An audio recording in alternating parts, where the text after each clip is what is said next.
मेरी माँ हवेली में नौकरानी थी। मेरी माँ अपनी आखिरी सांसें ले रही थी जब मालकिन आई और बोली, तेरी बेटी का ख्याल मैं रखूंगी। ये सुनते ही माँ फौरन नहीं में इशारा करने लगी, लेकिन फिर वो मर गई। मैं बेसहारा हो गई थी। इस तरह मैं मालकिन के साथ चली गई, लेकिन मुझे बहुत हैरत होती थी जब मालकिन रोज रात को मेरे बिस्तर के नीचे मालिक के मैले कपड़े रखती। एक दिन मालकिन के जाते ही मैंने वो कपड़े खोलकर देखे तो मेरे पैरों तले से जमीन निकल गई, क्योंकि इसमें तो मालिक का हमारा गांव ज्यादा बड़ा नहीं था। 7-7 घर बने हुए थे, जिसकी वजह से सबकी छतें आपस में मिली हुई थी। कच्चे पक्के मकान थे। पक्के मकान कुछ ही लोगों के थे जो अमीर थे, और हम अमीरों में नहीं आते थे। हमारा मकान कच्चा था जिसमें 3 कमरे हैं और बाकी खुला आंगन था। मेरे बाबा हवेली वालों के खेतों में काम करते थे, लेकिन कुछ साल पहले उनका निधन हो गया था, तो मैं और मेरी माँ अकेली रह गई। अब मेरी माँ हवेली में नौकरानी है। हवेली वाले इस गांव का सबसे अमीर घराना था और हवेली इस गांव की सबसे बड़ी और खूबसूरत इमारत थी। हवेली का मालिक गांव का सरपंच भी था। मेरी माँ सुबह 8 बजे हवेली जाती और शाम 6 बजे हवेली से वापस आती। हवेली में मेरी माँ के अलावा 10-11 और भी नौकरानी थी जो हवेली में ही काम करती थी। वो कभी कभी हवेली से बचा हुआ खाना भी ले आती थी और कभी कुछ पुराने कपड़े भी, जो मालकिन मेरी माँ को पहनने को देती थी। मैं इकलौती थी, मेरी कोई बहन भाई नहीं था। मेरी उम्र इस वक्त 23 साल थी। बाप का साया सर पर नहीं था तो कोई मेरा रिश्ता भी लेने को तैयार नहीं था। तभी मेरी माँ ने भी रिश्ते की लाख कोशिशें करने के बाद मेरा रिश्ता ढूंढना बंद कर दिया था। मैंने पढ़ाई बहुत पहले छोड़ दी, इसलिए सारा वक्त घर पर ही रहती थी और घर के कामकाज निपटाती। मेरी माँ हवेली चली जाती तो मैं घर में अकेली रह जाती। मैंने माँ से बहुत बार कहा कि वो मुझे भी अपने साथ हवेली ले जाया करे, लेकिन वो मुझे डांट डपट कर मना कर देती। मैं हैरान होती थी कि मेरी माँ मुझे साथ क्यों नहीं लेकर जाती, मगर फिर माँ की डांट के डर से कोई सवाल ना करती, क्योंकि डांटते वक्त वो मारने से भी बाज ना आती थी। मेरी माँ को हवेली में काम करते हुए काफी समय हो गया था। वो अक्सर हवेली की शान और शौकत और उसमें मौजूद कीमती चीजों के बारे में बताती रहती थी, लेकिन कभी भी मालिक और मालकिन के बारे में नहीं बताया था। एक बार मैंने अपनी माँ से कहा कि मालिक और मालकिन कैसे हैं, तुमने कभी उनके बारे में नहीं बताया मुझे। मेरा सवाल सुनकर मेरी माँ मुझे अजीब से अंदाज में देखने लगी और पूछने लगी कि तुम क्यों पूछ रही हो। मैं कुछ गड़बड़ाई, मगर फिर संभल कर कहा कि वैसे ही पूछा है। तुम हवेली के बारे में बहुत बातें करती हो, लेकिन मालिक और मालकिन की कोई बात नहीं करती। मेरी माँ ने कहा कि बात करने लायक कुछ है नहीं, इसलिए बात नहीं करती, और तू मालिक और मालकिन को छोड़ और काम कर जाकर। मेरी माँ ने मुझे टाल दिया था, मगर मेरे दिमाग में हवेली, मालिक और मालकिन ही आते जाते रहते थे। यह इंसानी फितरत है कि जिस चीज से इंसान को मना किया जाए, इंसान वो काम जरूर करता है। और यही वजह थी कि मेरी माँ जितनी बार मुझे हवेली और हवेली वालों के बारे में बात करने से मना करती, उतनी ही बार मेरी हवेली जाने की इच्छा बढ़ती जाती। लेकिन कभी ऐसा मौका ना मिल सका कि मैं अपनी माँ के साथ हवेली जा सकूं। मैं अक्सर अपनी माँ के साथ जाने के बहाने बनाती, मगर मेरी माँ मुझे सख्ती से टोक देती, लेकिन मुझे उस सख्ती की वजह कभी समझ नहीं आई थी। तकरीबन 1 महीना गुजरा तो मेरी माँ की तबीयत खराब रहने लगी। दिन पर दिन उनकी तबीयत बिगड़ती जा रही थी। वैद्य जी से इलाज भी करवाया, मगर कोई मर्ज सामने ना आया। वैद्य जी का कहना था कि इसे कोई बीमारी नहीं है। अगर उन्हें कोई बीमारी नहीं थी तो वो दिन पर दिन कमजोर क्यों होती जा रही थी और फिर ठीक क्यों नहीं हो रही थी? ये सवाल मेरे मन में गूंज कर रह जाता था, मगर जवाब ना मिल पाता। मैंने गांव के एक आदमी जो हमारा जानने वाला ही था, मैं उसके साथ अपनी माँ को शहर ले गई। वहां जाकर अस्पताल में उनके टेस्ट वगैरह करवाए, जिनकी रिपोर्ट 2 घंटे बाद मिली, मगर मेरी माँ को कोई बीमारी नहीं थी। रिपोर्ट्स भी क्लियर ही आई थी, जिसका मतलब था कि ये सब ऊपर वाले की ही तरफ से था। मैं अपनी माँ को अस्पताल से वापस ले आई और दिन रात उनकी सेवा करने लगी, लेकिन वो ठीक ना हुई। उनका जिस्म 1 महीने में ही हड्डियों का ढांचा बनकर रह गया था। चेहरे का रंग पीला हो गया था, जैसे सारा खून निचुड़ गया हो। मुझे लगता था मेरी सेवा करने से वो ठीक हो जाएगी, लेकिन वो ठीक ना हुई। मेरी माँ को यही फिक्र खाई जा रही थी कि उनके बाद मैं अकेली रह जाऊंगी तो कैसे इस दुनिया में रहूंगी, जहाँ एक अकेली औरत सुकून से जिंदगी नहीं गुजार पाती। मैं अपनी माँ को अक्सर समझाती कि भगवान है ना हमारे साथ, मगर उन्हें बस मेरी फिक्र होती रहती थी। उस दिन रोज की तरह मैं अपनी माँ का सर दबा रही थी जब बाहरी दरवाजे पर किसी ने कुंडी खटखटाई। मैंने जाकर दरवाजा खोला तो कीमती कपड़े पहने मेरे सामने मालकिन खड़ी थी। मैंने अक्सर उन्हें गांव में देखा था, तभी मैंने जल्दी से उन्हें नमस्ते किया और एक तरफ होकर उन्हें अंदर आने का रास्ता दिया। वो अंदर आई तो मैंने दरवाज़ा बंद किया, उन्हें बैठने के लिए कुर्सी दी और खुद उनके लिए चाय बना लाई। वो बहुत खूबसूरत थी और ज़्यादा उम्र की भी नहीं थी, यही कोई 25-26 साल की थी, जबकि मालिक तो 45 साल के थे। उन्हें चाय देकर मैं उनके पास ही खड़ी होकर उन्हें दिखाने लगी। वो चाय के कप को नीचे रखकर मेरी माँ से बातें करने लगी और उनको तसल्लियाँ देने लगी थी कि तुम जल्दी ठीक हो जाओगी, फिक्र मत करो। मगर मेरी माँ को जैसे अपनी मौत दिख गई थी। मेरी माँ ने कहा कि नहीं, मुझे लगता है कि मेरी मौत का वक्त करीब आ गया है, अब शायद मुझे जाना पड़ेगा। मालकिन ने कहा कि ऐसी बातें ना करो, तुम जल्दी ठीक हो जाओगी। मेरी माँ ने नहीं में सर हिलाकर कहा कि नहीं, मुझे पता है मैं अब मरने वाली हूँ, मुझे अपने मरने का गम नहीं है, मैं तो अपनी लाड़ों के लिए परेशान हूँ कि मेरे बाद इसका क्या होगा, ये कैसे रहेगी अकेली। मैं चुपचाप दोनों को देखती, दोनों की बातें सुन रही थी। मेरी माँ मुझे लाड़ो ही पुकारती थी और उनकी देखा देखी सभी मुझे लाड़ो पुकारते थे। मालकिन ने कहा कि तुम मायूसी की बातें तो ना करो। अचानक मेरी माँ की सांसें उखड़ने लगी, मेरी माँ की आंखों से आंसू बहने लगे। मैंने जल्दी से अपनी माँ को पानी पिलाना चाहा, मगर उन्होंने नहीं में सर हिला दिया। मेरी माँ को मेरी फिक्र थी कि उनके बाद मेरा क्या होगा। मालकिन ने मेरी माँ से कहा कि तुम फिक्र मत करो, तुम्हारी बेटी का ख्याल मैं रखूंगी, इसे यहाँ अकेली नहीं छोड़ूंगी बल्कि अपने साथ हवेली ले जाऊंगी। मालकिन का इतना कहना था कि मेरी माँ नहीं में सर हिलाने लगी। न जाने वो क्या कहने की कोशिश कर रही थी, ना मैं समझ सकी ना ही मालकिन। मालकिन ने फिर से कहा कि तुम बिल्कुल भी अपनी बेटी के लिए परेशान ना होना, मैं इसका ख्याल रखूंगी। मेरी माँ एक बार फिर नहीं में सर हिलाने लगी, मगर तभी उनकी सांसें मध्यम पड़ गई और उनकी आत्मा उनके शरीर को छोड़ गई। उनकी खुली आंखों से आंसू बहना बंद हो गए थे। मैंने रोते हुए हाथ से उनकी आंखें बंद कर दी। मेरी माँ के अलावा मेरा था ही कौन, मगर अब वो भी मुझे छोड़कर जा चुकी थी। मालकिन मुझे हौसला देने लगी कि वो मेरे साथ है। आहिस्ता आहिस्ता सबको मेरी माँ के मरने का पता चलने लगा तो सभी हमारे घर आने लगे। पूरा घर गांव वालों से भर चुका था। सभी मुझे अपने गले लगाकर तसल्ली दे रहे थे। फिर अर्थी उठी और मेरी माँ को अंतिम संस्कार करने के लिए ले जाया गया। माँ के जाने के बाद सभी लोग आहिस्ता आहिस्ता विदा होने लगे। मालकिन मेरे साथ ही थी। उन्होंने मुझसे कहा कि मौत तो सत्य है, मरने वालों के साथ मरा नहीं जाता, तुम भी सब्र करो, आगे तुम्हारे सामने पूरी जिंदगी पड़ी है। मैंने रोते हुए कहा कि एक मेरी माँ ही तो थी मेरे पास, अब मैं अकेली क्या करूंगी। मालकिन ने कहा कि तुम मेरे साथ हवेली चलो, अब से तुम वहीं रहोगी। मालकिन की बातें सुनकर मेरी आंखें चमक उठी। हवेली जाने और उसे देखने का सपना तो मेरी आंखों में बहुत पहले से सजा हुआ था, लेकिन वो सपना कभी भी हकीकत नहीं बन पाया था। मेरी माँ ने अपनी जिंदगी में मुझे कभी हवेली जाने नहीं दिया था, न खुद लेकर गई थी। मैं मालकिन की बात सुनकर खुश होने के साथ साथ वहां जाने के लिए तैयार भी हो गई। मालकिन ने कहा कि अपना जरूरी सामान बांध लो, शाम को मैं अपनी नौकरानी भेजूंगी, उसके साथ हवेली आ जाना। इतना कहकर वो चली गई तो मैं भी कपड़े वगैरह एक गठरी में बांधने लगी।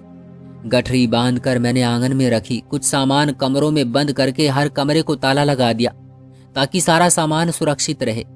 न जाने फिर मैं अब कब वापस आती। शाम को मालकिन की एक नौकरानी मुझे लेने आई तो मैं अपनी गठरी उठाए उसके साथ चल पड़ी। मैंने उससे बात करने की कोशिश की, मगर उसने मेरी किसी बात का जवाब न दिया तो मैं भी खामोश हो गई। कुछ ही देर में हम हवेली पहुंच चुके थे। हवेली क्या थी, महल था जो इतना बड़ा था कि मैं तो शायद गुम ही होकर रह गई। हम हवेली के ओरिजिनल हॉल में आए तो मेरी आंखें हैरान रह गई। हर तरफ शो पीस, तस्वीरें और न जाने क्या क्या था जो हॉल की खूबसूरती को बढ़ा रहा था। हॉल के बीच में खूबसूरत और कीमती सोफे रखे गए थे। सामने दोनों तरफ ऊपर को जाती सीढ़ियां थी और ऊपरी मंजिल पर लाइन से कमरे बने हुए थे। हॉल की छत के बीच में एक बहुत बड़ा कीमती झूमर लगा हुआ था। मैं हैरान सी घूम घूम कर चारों तरफ देख रही थी। जो नौकरानी मुझे लेने गई थी उसने मुझे हैरत से देखकर कहा कि क्या देख रही हो। मैंने कहा हवेली बहुत खूबसूरत है। उस नौकरानी ने कहा पहली बार देख रही हो क्या। मैंने खुश होकर बताया कि हाँ, पहली बार देखी है। मेरी बात सुनकर उसने हैरानी से पूछा कि तुम्हारी माँ तो यहाँ नौकरानी थी, फिर पहली बार क्यों देखी है, कभी उसके साथ यहाँ नहीं आई। मैंने कहा नहीं, मेरी माँ मुझे कभी यहाँ लेकर नहीं आती थी। नौकरानी ने एक बार फिर हैरत से मुझे देखा लेकिन कुछ पूछा नहीं। मैं अब भी बड़े शौक से हवेली को देखते हुए आगे बढ़ रही थी। नौकरानी ने मुझे एक बार फिर रोका और कहा कि चलो तुम्हें मालकिन के पास ले जाऊं। मैंने सर हिलाया ही था कि पीछे से आई आवाज पर मैं रुक कर पलटी। वो मालिक था जिसने मुझसे पूछा था कि तुम कौन हो। मेरी जगह नौकरानी ने जवाब दिया कि ये हवेली की उस नौकरानी की बेटी है जिसका आज निधन हो गया है, अब ये उसकी जगह यहाँ आई है। मालिक ने सर हिला दिया और बाहर निकल गए। इस उम्र में भी वो बहुत फिट और सेहतमंद थे। नौकरानी ने कहा चलो मेरे साथ। मैं सर हिलाती अपनी गठरी थामे उसके पीछे पीछे चलने लगी। नौकरानी मुझे लेकर ऊपरी मंजिल पर आई और फिर दाएं तरफ मौजूद गैलरी के आखिरी कमरे की तरफ बढ़ी। वो मुझे लेकर अंदर गई तो सामने ही मालकिन ड्रेसिंग टेबल के सामने बैठी अपने बाल बना रही थी। मुझे देखकर वो उठ खड़ी हुई और मेरी तरफ पलटती हुई मुस्कुराई। मैं कमरा देख रही थी जो हवेली की तरह बहुत शानदार था। मालकिन ने मुझसे पूछा कैसी हो। मैंने चौंक कर उनकी तरफ ध्यान देते हुए कहा मैं ठीक हूँ। मालकिन ने कहा कि मैं जानती हूँ तुम अपनी माँ की मौत की वजह से दुखी हो, मगर जाना तो सबको ही पड़ता है, चाहे आज चाहे कल। मैंने तो पहले भी बहुत बार तुम्हारी माँ को कहा था कि तुम्हें हवेली लेकर आया करे, मगर तुम्हारी माँ ने कभी मेरी बात मानी ही नहीं। उसकी बात सुनकर मैं चौंक गई और अपनी माँ की हरकत पर अफसोस भी हुआ, जो मुझे मालकिन के कहने पर भी यहाँ लेकर न आई। मेरे चुप रहने पर मालकिन ने फिर से कहा कि चलो कोई बात नहीं, अब तो तुम आ गई हो ना, तो अब से तुम यहीं रहोगी। रानी लाड़ो को उसका कमरा दिखा दो, मुझसे लगावट से कहकर उन्होंने मेरे साथ नौकरानी को कड़क लहजे में हुक्म दिया, जिसका नाम रानी था। मालकिन की बात सुनकर वो मुझे लिए वापस नीचे आई और फिर हवेली में नीचे एक तरफ बने कमरों में से एक कमरे में ले आई। ये कमरा छोटा सा था जिसमें एक सिंगल बेड और एक अलमारी थी। अलमारी के दूसरे खाने के दरवाजे पर बाहर की तरफ एक आईना लगा हुआ था। कमरे में ही एक खिड़की थी जो गली में खुलती थी। बाकी कमरे में इसके अलावा कोई चीज न थी। नौकरानी ने मुझसे कहा कि अब से तुम यहाँ रहोगी, यही तुम्हारा कमरा है। मैंने कहा ठीक है, क्या तुम लोग भी यहीं हवेली में रहती हो? मेरा सवाल सुनकर नौकरानी ने कहा कि नहीं, हम लोग सर्वेंट क्वार्टर में रहते हैं, हवेली में नौकरानियों को रहने की अनुमति नहीं है। मैंने कहा कि मैं भी तो नौकरानी ही हूँ, फिर मुझे क्यों हवेली में रखा जा रहा है? नौकरानी ने कहा कि ये तो मुझे नहीं पता, अब मैं चलती हूँ। इतना कहकर नौकरानी चली गई तो मैं भी अलमारी में अपना सामान सेट करने लगी। कुछ ही देर में सामान सेट करने के बाद मैं लेट गई क्योंकि रात हो गई थी। माँ के गम में भूख तो वैसे ही उड़ चुकी थी। ये तकरीबन 11 बजे का वक्त था जब मेरी आंख किसी आवाज पर खुली थी। मैंने मूंधी मूंधी आंखें खोलकर इधर उधर देखा, मगर कमरे में कोई नहीं था। मैंने खिड़की की तरफ देखा तो एक साया सा मुझे कमरे के करीब से गुजरता नजर आया। मैं डरकर उठकर बैठ गई। मुझे यहाँ डर महसूस हो रहा था, मगर जब कुछ देर तक कोई भी बात ना हुई तो मैं फिर से खुद को संतुष्ट करती सोने की कोशिश करने लगी। अगले दिन सुबह के वक्त मालकिन ने मुझे सारे काम समझा दिए कि मुझे बाकी नौकरानियों के साथ क्या करना है। काम कुछ ज्यादा नहीं थे, ना ही मुश्किल थे, तभी मैं संतुष्ट थी। सारी नौकरानियां अधेड़ उम्र की थी, एक मैं ही थी जो यहाँ कम उम्र थी। दूसरी नौकरानियों से मुझे पता चला था कि यहाँ कोई भी कम उम्र नौकरानी नहीं रखी जाती, लेकिन उसकी वजह उन्हें नहीं पता था। मैंने भी ज्यादा कुछ नहीं पूछा और दिलचस्पी से अपना काम करने लगी। मुझे वहां रहते हुए 3 दिन गुजर चुके थे। आज रात फिर जब मैं सोई तो आधी रात के वक्त मुझे महसूस हुआ कि मेरे कमरे से कोई निकला है। मैं जल्दी से उठकर बैठ गई, लेकिन मेरे उठने तक वो जो कोई भी था मेरे कमरे से जा चुका था। मैं सोच में पड़ गई कि कौन है जो मेरे कमरे में रात के वक्त आता है, वो भी तब जब सब सो चुके होते हैं। अगला सारा दिन मैं इसी उलझन में रही। बातों बातों में मैंने बाकी नौकरानियों से भी पूछा कि हवेली पर किसी तरह का साया तो नहीं, मगर सबने ही मना कर दिया कि ऐसा कुछ नहीं है। खैर, इस सब से निकलने का एक ही हल था, जब मैं उस इंसान को पकड़ लेती जो मेरे कमरे में आता था, और इस इंसान को पकड़ने के लिए मेरा जागना जरूरी था। आज रात खाना खाने के बाद मैंने छुपकर चाय बनाकर पी ली थी ताकि मुझे नींद ना आए। सबके कमरों में जाने के बाद मैं अपने कमरे में आ गई और कुछ देर कमरे में टहलती रही। फिर थक कर मैं बेड पर लेट गई, लेकिन अपनी आंखें बंद न की कि कहीं मैं सो न जाऊं। नींद से बचने के लिए मैं अपनी पिछली जिंदगी के बारे में सोचने लगी, अपने माँ बाप और अपने बारे में। इसी सब में कब 12 बजे मुझे खबर भी ना हुई। मैं अपनी ही सोच में गुम थी जब मेरे कमरे के दरवाजे पर आहट सी हुई। मैंने जल्दी जल्दी से करवट दरवाजे की तरफ लेकर आंखें बंद कर ली ताकि वो जो कोई भी है मुझे सोता हुआ ही समझे। आने वाले ने अपने पीछे दरवाजा बंद किया और आहिस्ता आहिस्ता मेरे बेड की तरफ बढ़ने लगा। मैंने हल्की सी आंखें खोलकर उसको देखा जो अब मेरे करीब झुककर नीचे कुछ रख रहा था, मगर मेरी हैरत की इंतहा ना रही। क्योंकि वो कोई और नहीं बल्कि मालकिनी थी, जो मेरे बेड के नीचे कुछ रखने की कोशिश कर रही थी।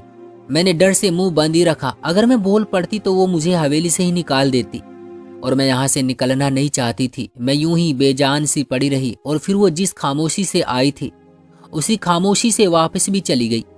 मुझे हैरत इस बात पर थी कि वो क्या रख कर गई थी।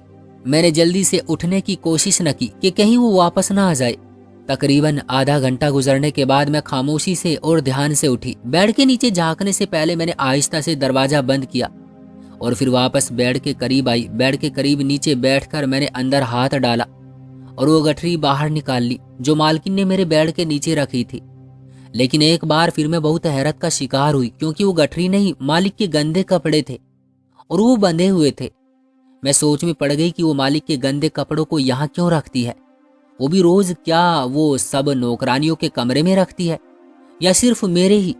लेकिन फिर मुझे ख्याल आया कि वो सिर्फ मेरे ही कमरे में मालिक के गंदे कपड़े रखती है, क्योंकि हवेली में तो मैं ही रहती थी। बाकी सारी नौकरानियां तो सर्वेंट क्वार्टर में रहती थी या फिर अपने घर को वापस लौट जाती थी। यही सब सोचते हुए मैंने वो गंदे कपड़े खोले तो मेरे पैरों तले से जमीन खिसक गई, क्योंकि उसमें मालिक के 2 जारबंद थे जिनके किनारों पर 3 से 4 चमकदार मोती लगे हुए थे। वो कपड़े और जारबंद काफी कीमती लग रहे थे, लेकिन मालकिन का उन्हें यहाँ रखने का मकसद मुझे समझ नहीं आ रहा था। मैंने वो कपड़े वापस नीचे रख दिए और सोने के लिए लेट गई। अगली सुबह मैंने रोज की तरह ही सारे काम निपटाए।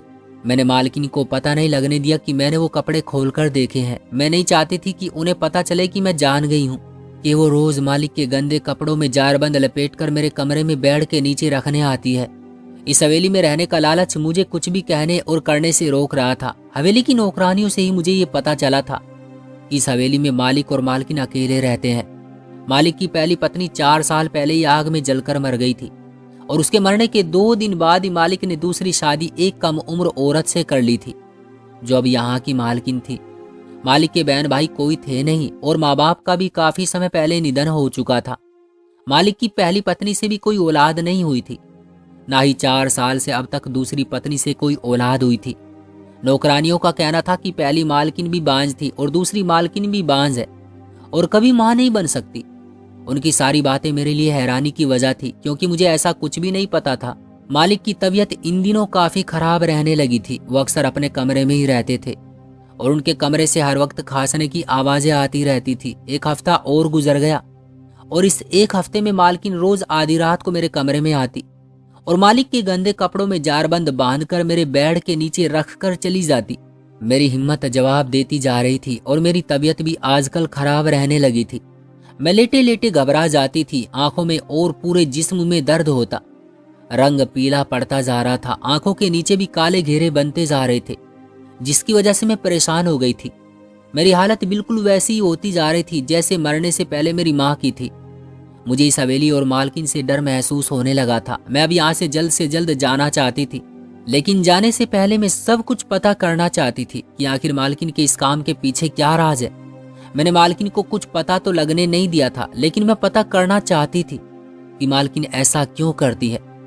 तभी मैंने एक रात मालकिन का पीछा करने का सोचा। उस रात मालकिन मेरे कमरे में मालिक के गंदे कपड़ों में जारबंद बांधकर बेड के नीचे रखकर चली गई, तो उनके जाने के 2 सेकंड बाद ही मैं भी चप्पल पहनकर उनके पीछे दबे दबे कदमों से निकली।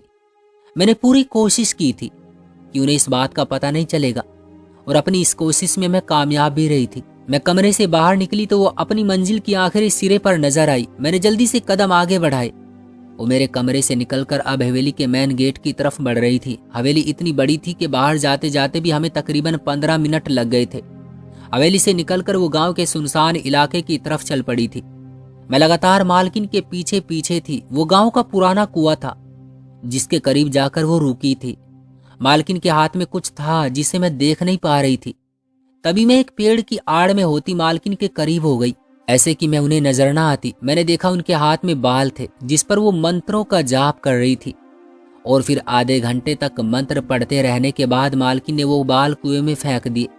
बाल फेंककर उन्होंने और कुछ मंत्र पढ़े और फिर वापसी हवेली की तरफ कदम बढ़ा दिए। मैं भी उन्हीं के पीछे पीछे हवेली पहुंची। मालकिन सीढ़ियां चढ़कर अपने कमरे में चली गई तो मैं भी दबे दबे कदमों से सीढ़ियां चढ़कर उनके कमरे के दरवाजे पर रुक गई। अंदर से बातों की आवाज आ रही थी। मालिक मालकिन से पूछ रहे थे कि कहाँ गई थी, मालकिन ने चेहरे का भाव बदलते हुए कहा कि बाहर से शोर की आवाज आ रही थी तो वही देखने गई थी, मगर बाहर कुछ भी नहीं था। मालिक ने कहा कि ठीक है, रात बहुत हो गई है, सो जाओ। कमरे में अब खामोशी छा गई थी। मैं खामोशी से सीढ़ियां उतरती अपने कमरे की तरफ बढ़ने लगी। उनकी बातों से ये तो पता चल गया था कि मालिक को इस सब के बारे में कुछ भी नहीं पता था। मैं वहां से अपने कमरे में आई और बेड पर लेटने लगी तो चौंक गई। साइड टेबल पर सुबह मैंने कंघा रखा था जिसमें मेरे बाल थे, मगर वो अब बालों से खाली था। मुझे एकदम से वो बाल याद आए जो मालकिन ने कुएं में कुछ पड़कर फेंके थे, यानी वो किसी और के नहीं, मेरे बाल थे। मेरा दिल घबराने लगा। मालकिन के काम मुझे कुछ अच्छे नहीं लग रहे थे। कहीं ना कहीं मुझे यकीन था कि वो मुझे अपने किसी मकसद के लिए इस्तेमाल कर रही है। मेरी तबीयत खराबी की वजह भी शायद उनकी वो तंत्र क्रिया ही थी। अब अगर मुझे अपने आप को उनसे बचाना था तो उनका राज खोलना था, वरना तो मैं यूं ही अपनी माँ की तरह मर जाती। मालिक की खराब तबीयत भी मुझे लग रहा था कि मालकिन की उसी तंत्र क्रिया की वजह से है। अगले दिन मैंने मालकिन के हर काम पर नजर रखना शुरू कर दी ताकि पता कर सकूं कि वो क्यों ये काम कर रही है। सारा दिन अपने काम निपटाने के साथ साथ मालकिन पर नजर रखना भी एक मुश्किल काम था, मगर अपने लिए मुझे हर मुश्किल काम करना था।